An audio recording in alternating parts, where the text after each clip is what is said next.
Hi, this is how to assemble the Baby's First Christmas vintage ornament. I use this jig, and the jig will be available for free download on my Facebook page. You put the back on the narrower depth side, and then for the middle piece, which is 1/16 inch board with 3M backing on each side, you remove the backing of the side once you determine which way it goes, and then you apply it to the back ornament through the jig, and then you turn the jig over to the deeper side, and before you put the ornament in the jig, go ahead and take off the 3M backing from the middle piece, and then insert it into the jig, and then you apply your top piece to the rest of the ornament.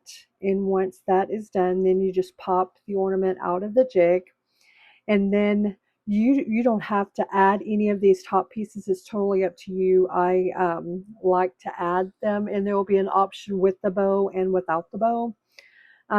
So just, I use 3M backing on all of the top pieces, so it makes it easier to apply.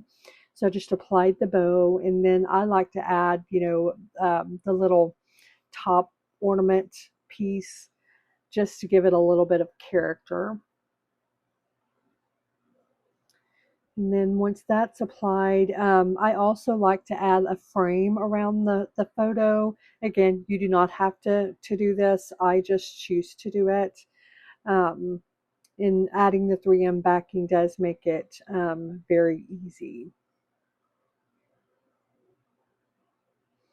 So once all the top pieces are applied, then you can add your photo. I just have a photo I printed of my son, but and then this is just another example that I made white and pink, and then that is the example without the bow.